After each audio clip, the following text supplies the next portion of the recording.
Magandang umaga ho mga idol. Ngayon nga po pala ay kukuha ulit tayo ng binhing bangus.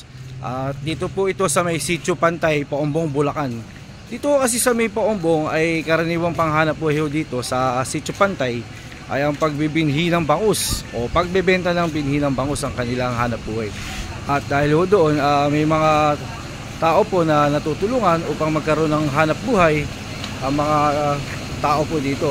Isa nga po dito ay ang pagriribag o paglalabas ng mga binhi ng bangus. Tara po, tingnan natin. Ito po ang labasan ng mga binhing bangus. At ito po yung kulungan na pinaglalabasan ho nila. At pwede ka mamahinga ho doon. Ayun po ang buyer. At saka po yung, ayun, isa pong buyer natin, naghahanap po ng isda. Tinitingnan po niyo yung mga isda. At ito po ay nilalabas. Ginagamitan po nila ng water pump para ho magkaroon po ng aerator at para po hindi gumataw ang mga binhing bangus. At ayun nga po, ayun ang ating bossing.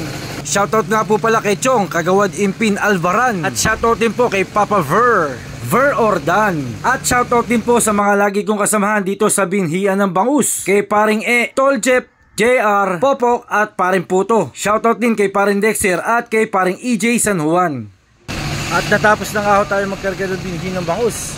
At nakasakay na nga po ito sa ating tricycle kay Red One. Yan.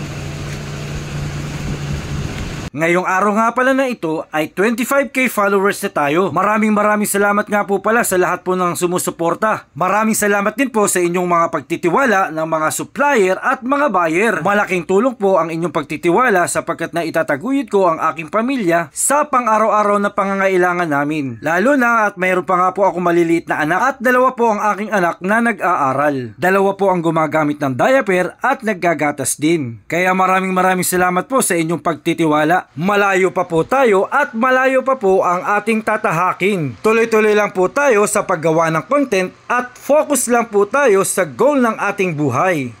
Andito na nga po ako sa Saragusin at ito po ang ating buyer, si Pare Randy.